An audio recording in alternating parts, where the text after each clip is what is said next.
5 inches topsoil and then just solid clay hard pan below that. Now you talk about needing oxygen to open this hard pan up, and I've had the hard pan analyzed, and my calcium, there is calcium in that hard pan. So it's an electrical issue, you're telling me, but I'm just wondering, is it now as simple as just going in and ripping deeper into that hard pan to get some oxygen in there, or is it more to it than that? We've run into, I can't do this. We've run into hard pans different places across the country and other countries. And sometimes it's almost like asphalt. And many times we have to analyze to see what is making that hard pan the problem. Send it off to the lab to see what mineral is in there, because it's an electrical problem that's bonding to something else. If you go through with a deep ripper and separate that, in my mind, it's going to be like teenagers in love, and as soon as the ripper goes through, bam, they're back on top of each other again. The quickest way to keep teenagers in love apart is set mom down right in the middle of them. Looking at this, we've seen the guys deep rip 1 foot, 2 foot, 3 foot, and then they'd move over 15 inches and do it again on 30-inch rows, and they're like, yep, we've got this hard pan, tight soil deal figured out. These guys ripped John Deere 4-wheel drive tractors in half, because the front wheels spin a little bit quicker than the back, ripped them in half, and then found out that what they did in October, November the previous fall was nowhere to be found with a penetrometer by June of the next year.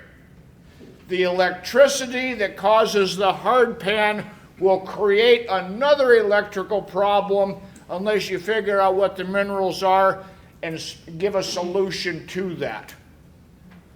How'd I do? Good. Let me see. Oh wait, we've got a doctor here. This will even be better. I'm a farmer too, but yeah, just an observation. Right now, in where I live, in Willamette Valley in Oregon, everybody is out there with gigantic equipment that makes a trench in the ground every like 4 feet or so, and they bury this white plastic drainage pipe because the ground has developed such a bad hard pan that inch of rain, you know, if you fly over it, it looks like a lake because they're getting no absorption. So they think that putting in this, it must be incredibly expensive, these drainage tubes, plastic tubes. They used to be like drain tiles they put in. They have big equipment that does that. And they dig down way down there, at least 4 feet under what they think is hard pan, and they drop all that stuff down there. And then they backfill it. Well, guess what happens? Still, the surface is completely sealed, so it's still runoff, it's still ponding, right? So what I've seen that works on my own farm, and I think it's old school, and it's what they used to do, is we put in a crop of winter vetch.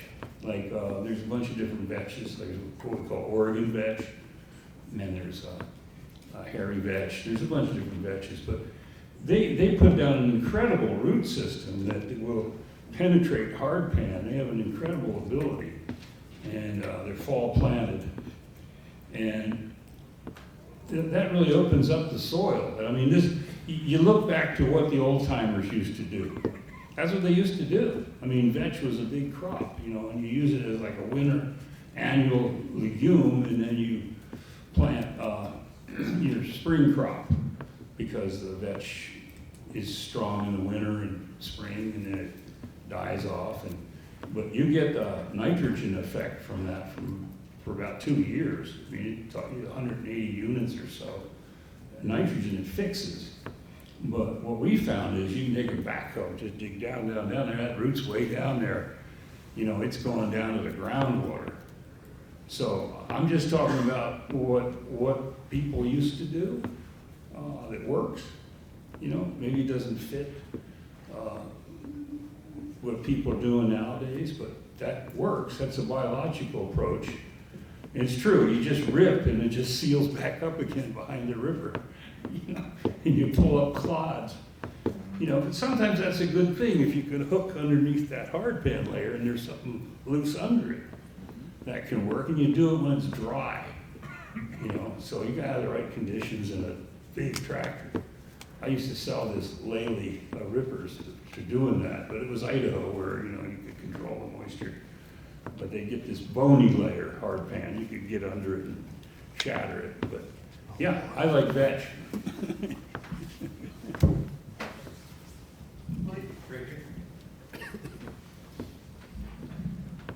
Dr. Faust, you were talking about, 5 different components, key item, unit, et cetera, all those.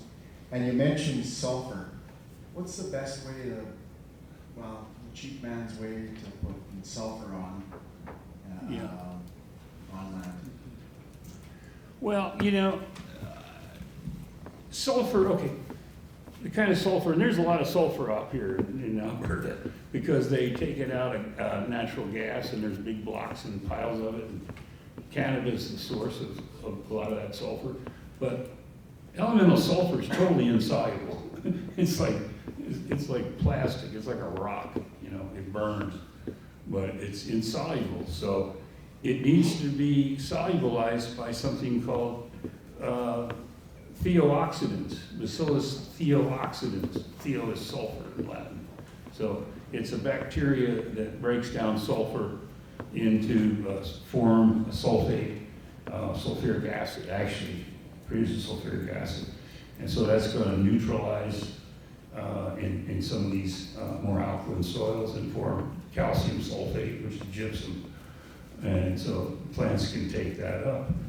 And so, but how you do that? Because, you know, people put sulfur granular on the ground and, you know, they'll see that for years, you know, because, so what they do in a lot of countries, like Australia, for instance, an example, is they actually treat or inoculate the sulfur with the Bacillus thiooxidans. And that's cultured in sulfuric acid, so not real difficult to produce Bacillus thiooxidans. So that's the approach. You put a bunch on, you know, that's inoculated, and over time, you know, it'll feed sulfur. That's for nutrient sulfur. Nutrient sulfur is required by plants maybe 25, 30 pounds actual or more per year. If you're using sulfur to bring the pH down, you're talking a lot bigger numbers, you know, to reduce pH, like down from 9 to 8 or something like that. It's two different things, nutrient versus using sulfur to reduce pH. Or get rid of sodium. And if you have a limestone soil, just sulfuric acid alone, or what we call N-ferric, which is urea sulfuric acid, is a good source. It'll bring down the pH and provide sulfur immediately, pretty much. But, you know, you can get sulfur cheap. Sulfur's cheap. And if you could combine it with something else, like the Bacillus thiooxidans or maybe compost or something like that. But it takes that specific bacteria to break it down. And that's going to show up in the soil. I mean, it's going to take a while. Very slow process. But super important. You know, I mean, I would never neglect sulfur. I mean, I used to have a great sulfur product. You can't get it anymore. I had 2 different great sulfur products that lasted, that were quick acting. You can't get them anymore. I mean, they eat the bottom out of the spreader, okay? Whereas just elemental sulfur is not corrosive. And so that's about it. I mean, if it's a nutrient issue, you can do a leaf analysis and find out if you're low in sulfur. And then definitely don't fool around with allowing a sulfur deficiency, because that's the cheapest, biggest yield response you're going to ever see in some of these soils. Yeah, it's a little complicated product, but I mean, you can also just buy a whole bunch and put a whole bunch down, and then over time, you know, you'll get some sulfur release. But I'm gonna make a product that has the thiobacillocetoxins combined with micronized sulfur in granular. And really, that's the answer. That's the biological answer. So maybe that's available, but I'm not aware. Okay, next question.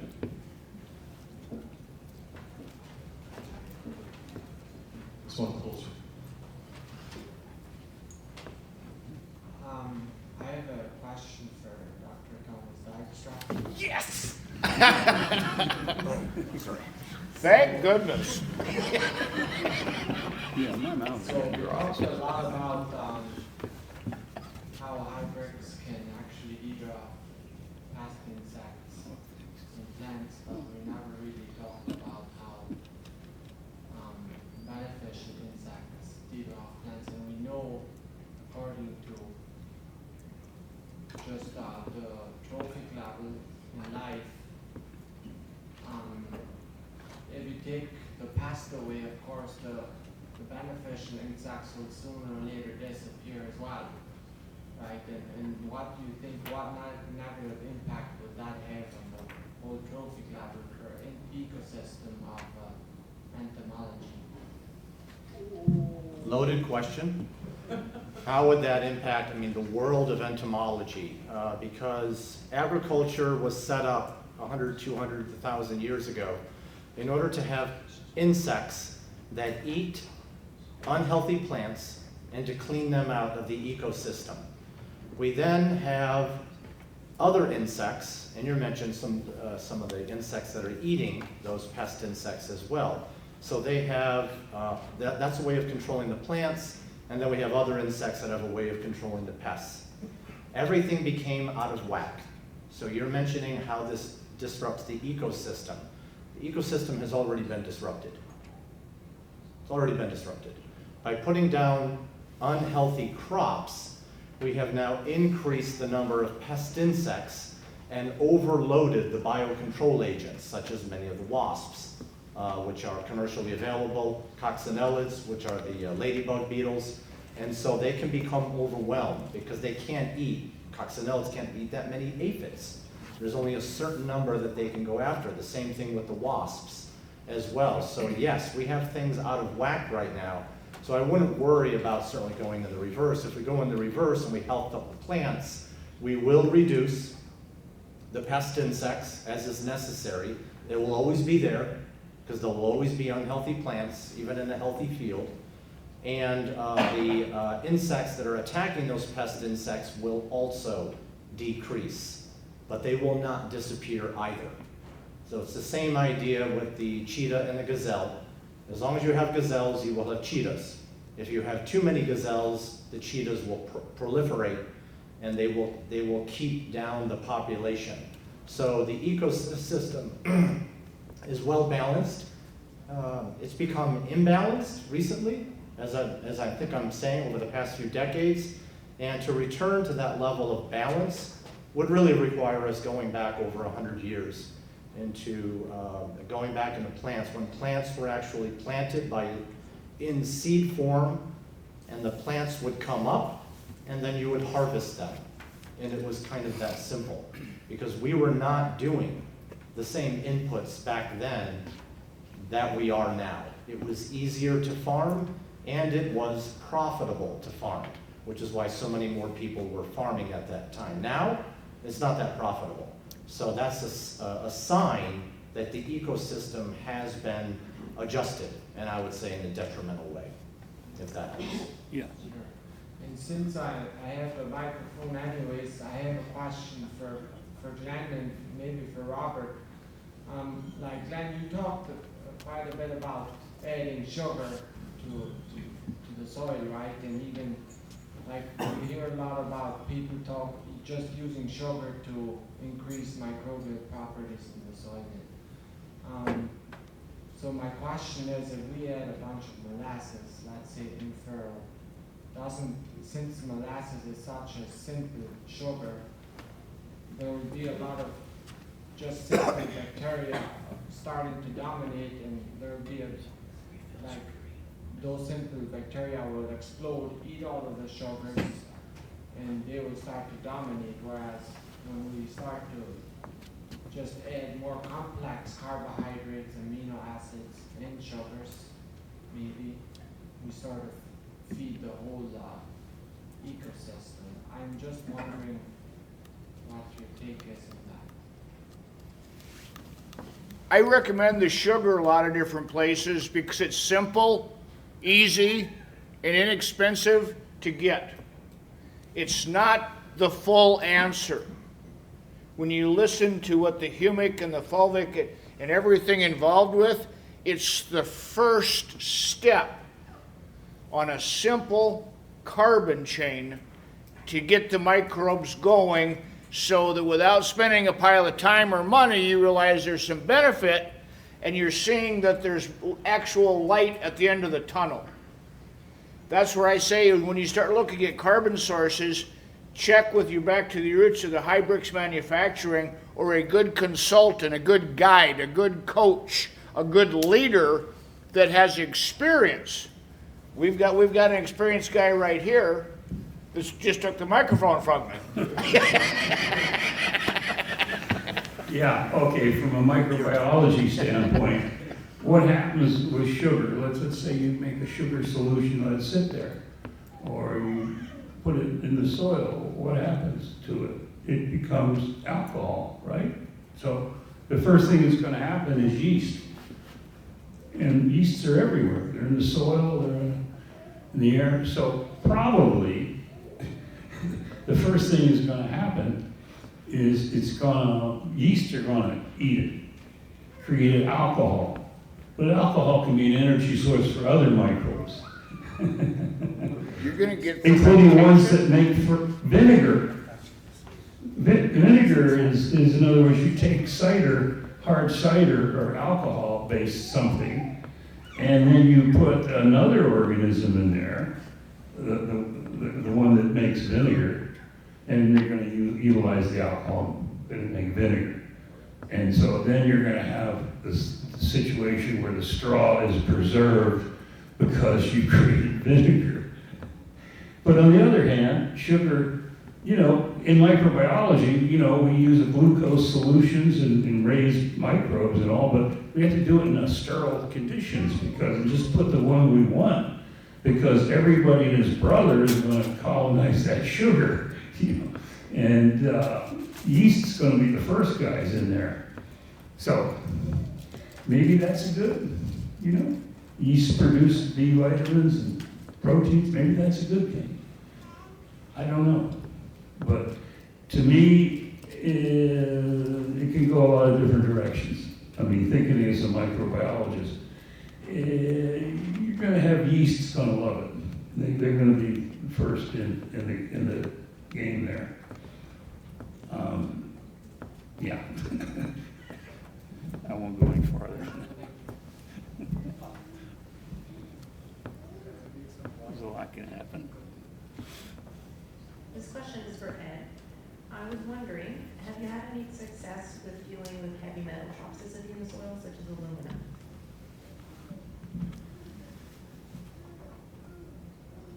So, You're in Canada, it's okay. he said, you're in Canada, you can speak freely. What radioics is really good at is lowering the energetic properties of any particular thing and adding resonance to create more activity in a particular thing when we go into the broadcast mode. For the analysis, it's much more straightforward. Some of the superstars on stage here, the work was done, really with Weston, was radionic work. You don't necessarily see the number come down when you send it to the lab, though. What you see is that it's there, but it's bound up, or it's not as effective. You don't see the negative impact as you did before. It's kind of a wishy-washy answer, but that's really how it works. Do you mean in the soil, maybe combined with something else and that kind of makes it's just not as high. Yeah, it's like, we were kind of seeing the opposite side of the discussion. You've got all this calcium in the ground, but the plants can't get to it because it's electrically locked up, or it's kind of the opposite. You're just lowering the intensity of the light bulb, and so you see a much less becomes involved. But it is an energetic process rather than a physical process, so it's always usually ends up being a piece of the puzzle rather than the entire solution. But also, once you've bought the instrument, it's free, so what have you got to lose? And does it have the same effect with toxins too, like glyphosate? Say that again. Does it have the same effect such as glyphosate too? Anything, everything's energy and vibration, and so you're just locking into a particular vibration and either adding dissonance to lower that energy level or adding resonance to raise that level. That's the whole shebang right there. Whatever radio station you tune into is up to you. Yeah, I could say something. Sure. Yeah, kind of an interesting concept that goes back a while. It was really discredited, but kind of shown in an experimental successfully was, and this is really pretty controversial, is biotransmutation of elements. So, for instance, if you had a very high sodium level, the theory is that can biotransmutate to calcium, or there's a whole range of what they call biotransmutations. Louis Curvan was a French chemist who proposed that concept, and he showed it to Einstein and others. And again, it's an energetic thing. I mean, you have an electron, and you have a proton. You have the only difference between one molecule and another may be one electron. And if you can, right? And if you can knock off one of those electrons, then you have another element. Okay, so biotransmutation was the concept that biological activity could cause that to happen. Just convert one electron, knock off an electron, add an electron, and transform one element into another. And that was actually demonstrated. And again, it goes back to what you were saying, but it's a property of a biological process, which again is vibrations, energy. It's the difference between something's dead and something's alive. Is we're like us, we're like biomechanical puppets, or meat puppets. I prefer mobile meat box myself, but mobile meat box. Okay. So you got microorganisms, and there's like 6 million different fungi alone. Who knows what they can do? But these things happen, apparently. We used to see it. We would see it in soil testing where sodium levels would go down and calcium levels go up. We didn't say why. We'd say, well, because the humic acids did something or something like that. But I always kind of thought it might be biotransmutation. But I'd hardly ever mention that, because it's just not, it's woo-woo. It's like, but no, it's an energetic thing. It's all related. Orgone, radionics, and all that. So, yeah.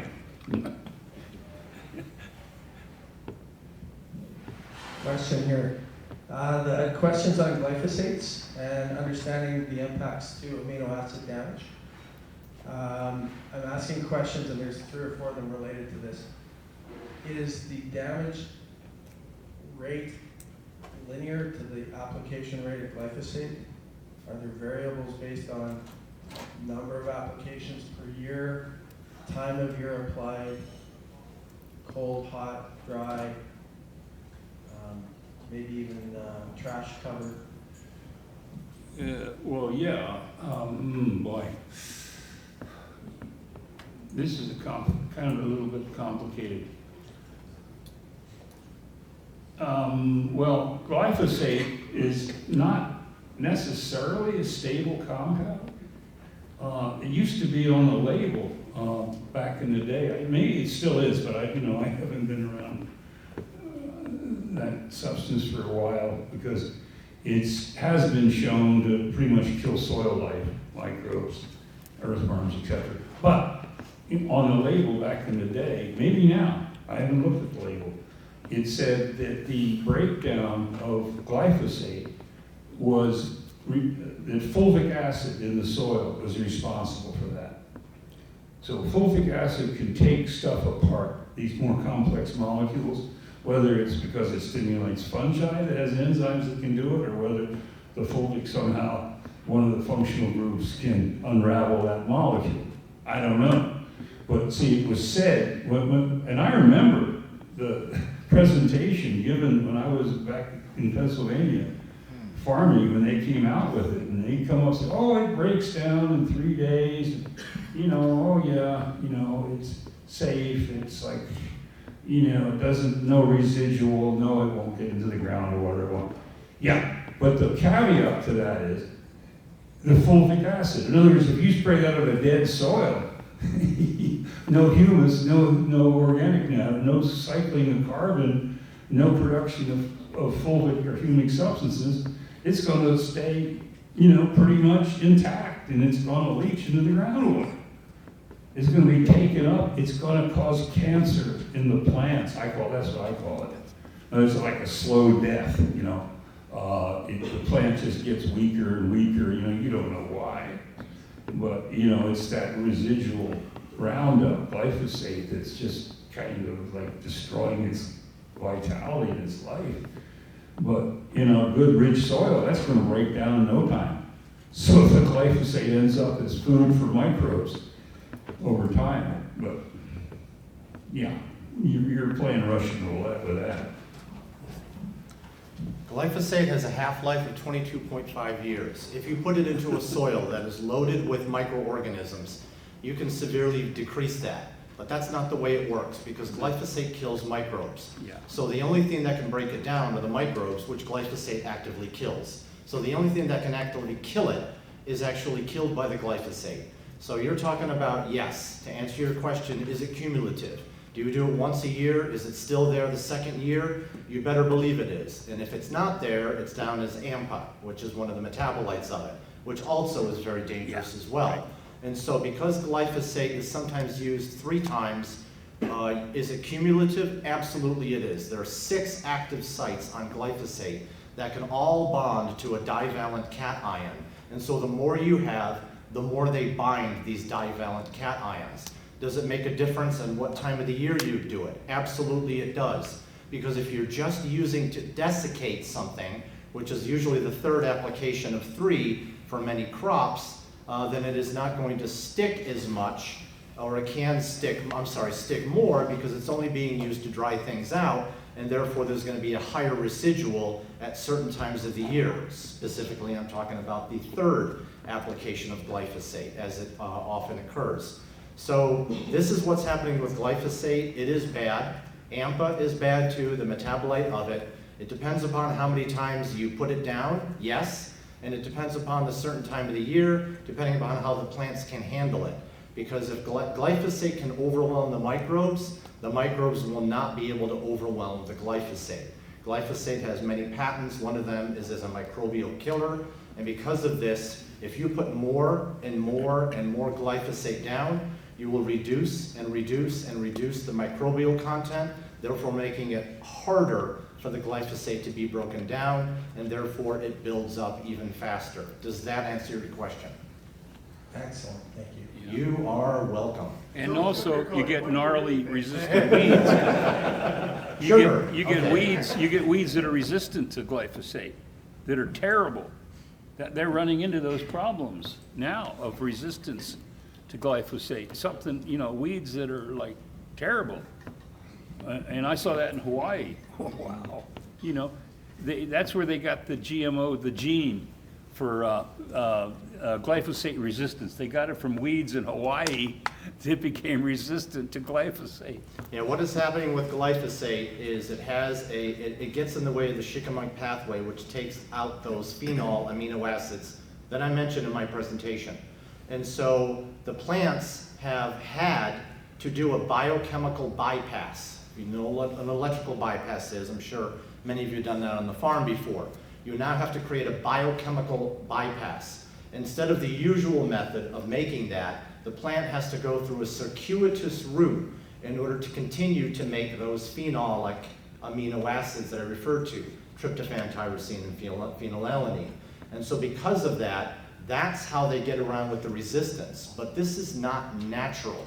And because it's not natural, these weeds, yes, they've gotten a way around it, but they're also problematic because they're going to be more tired and exhausted because they've now got to go through a biochemical acrobatic show in order to get to the point where they're producing those important amino acids. So because of that, the situation has become complex in a very weird way because glyphosate has its own problems, and now the resistant weeds are also problematic. They're also weakened as well. And therefore, yes, they will also be lower bricks. Not that anybody cares about whether the bricks on weeds are high or low, but you get the point that I'm trying to make, I hope. Is that clear? Second question, totally different topic. You commented on the low bricks plants creating low bricks quality seed. Being a Luddite dummy who is here for the first time, are there application products you can put on seed to compensate? Yes, you can partially compensate for that. So there are a number of inoculations that are seed inoculants that are out there, and these seed inoculates only work on deficient seeds. So if you have a healthy seed and you put on a seed inoculant, you will notice that the effect is close to zero, or at least you're not getting an ROI on the money that you spent on the seed inoculant. If the seed is unhealthy and it does not have the nutrients because the brix levels are not there, which means it doesn't have the micronutrients, the biochemistry, because of all those cofactors that are involved in the biochemical reactions are not there, which means insertion of manganese, copper, and all the other micronutrients are not affected into the seed, and if they are, they're not at the high enough levels that the seed needs in order to start life. So you've got a legitimate problem right there. People have realized, oh, I can either do high brix plants, which I would choose not to do. It's hard to make money on that from a standpoint of me, the guy who wants to make money, but I can make a seed inoculant. I could take those nutrients that are not in the seed, inoculate the seed, and bypass it. Does it work completely and utterly? I think reasonably everyone understands it doesn't work. You can't have 100% seed, have it go down to 70%, put on a seed inoculant, and get right back up to 100. It's going to go up to 75 or 80, 85. This is what you're going to get. But there's nothing that compares to a healthy seed. So when you ask, can you put on an inoculant, wipe your hands, and walk away and think that you've done your good deed for the day, I would say no, you have not. So it is always better to let the plant make the seed. The plant knows better how to make the seed than you do. Not to insult you, but this is just the plant's job to do that. Does that answer the question? Fantastic. I like a thumbs up. Yeah, me, another question. About, you were talking about glyphosate. Yes, I understand we should get rid of it. What's the plan, the intermediate plan to get when, let's say, me as a farmer want to get a strategy to transition my farm to better food, better products, and so on. Meanwhile, I still need to fight weeds or control my crops. Is there the same impact on other pesticides or herbicides as glyphosate? We were just talking glyphosate. What's with all the rest? Okay, that's a good, valid question. Glyphosate does need to be removed. It is too powerful. It is too good. It kills weeds better than anything else out there. And I know 2,4-D is a common substitute, but 2,4-D doesn't compare to glyphosate. So glyphosate is that good. Because it's that good, it also becomes a problem when it goes into nature because it's doing its job very, very well and it disrupts the whole ecosystem. because something that powerful is not supposed to be in the ecosystem. And so there is a legitimate problem. What needs to be done? Well, obviously reducing is a good start if it can be done. If you want to reduce it, my suggestion is twofold. You can either stop cold turkey, or you can reduce the glyphosate amount and start introducing sugar into the glyphosate mix, because this will increase the metabolism and therefore make glyphosate much more effective. You've now reduced the glyphosate down to 50%, 20%, 10% of what it was before. You still get it effective and on your way to getting it out of your system. How do you protect weeds? Immediately people think, well, I'll just go to 2,4-D or some other herbicide and I'll take care of it there. But when you are controlling weeds, the weeds are only there because there's an unhealthy soil. So by healthing the soil up, and glyphosate isn't helping, it's not helping the soil. In order to health it up, you would have to start reducing that, and you need to obviously start cleaning it out, but you think of the weeds, how do I health up the soil? Well, there's one method that will take care of both of them simultaneously, and that is put down a massive amount of sugar.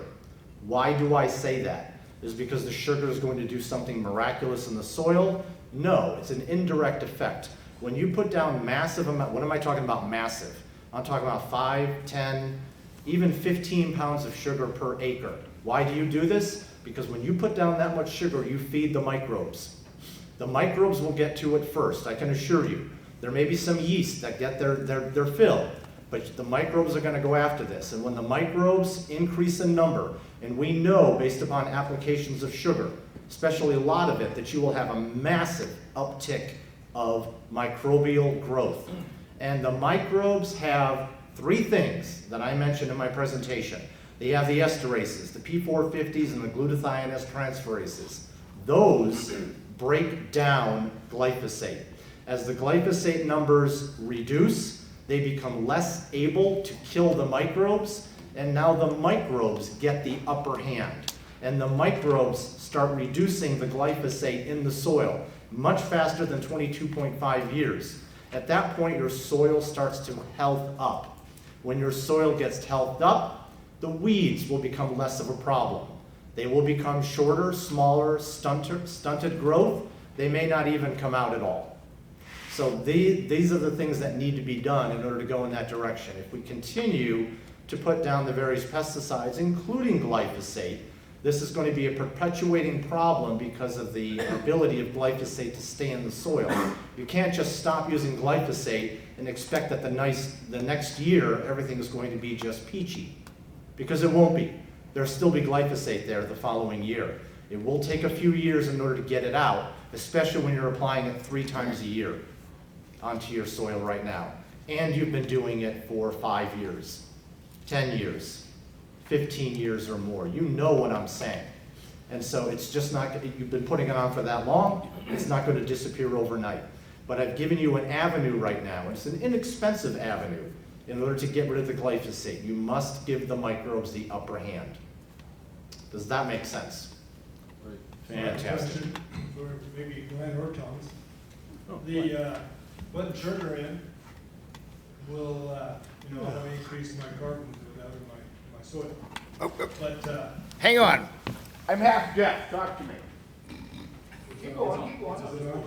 okay, so putting sugar on in our soil will increase my carbon.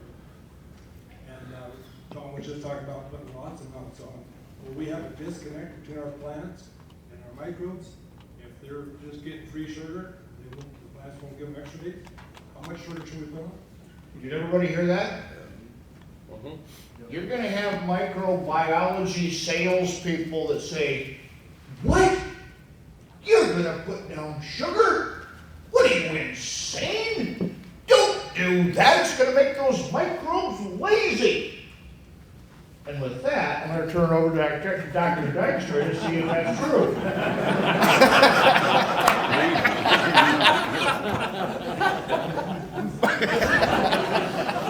Did you just put me on the spot? Nope. Nope. Okay. It will increase the microbial content for about a week. So this is not a long-term solution. So this is funny. I find this borderline hysterical that we are not worried about putting pesticides down, which stay in your soil for several years, but we're really worried about putting too much sugar down and whether or not we're going to get the same effect as that the pesticides are showing. So the sugar that you put down, even if it's on the high end of 15 pounds per acre, will usually be gone in about a week, 2 weeks tops. And so it's out of the system. It's designed to jump start the system, get microbial growth high, have them produce the esterases, the P450s and the glutathione transferases, to break down, detoxify the chemicals. Maybe glyphosate, maybe a whole bunch of other chemicals. Start detoxifying them, and then they die down because they lose their sugar.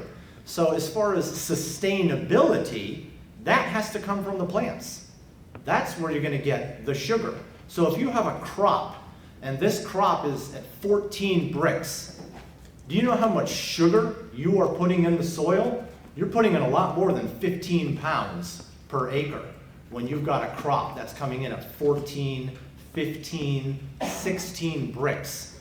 So you should not be worried. I'm just talking about jump-starting a system that is deficient in the sugar. You don't have the microbial population that you need, and because of that, it needs a jump start. And if you want to detoxify, there's no way you're going to do that chemically.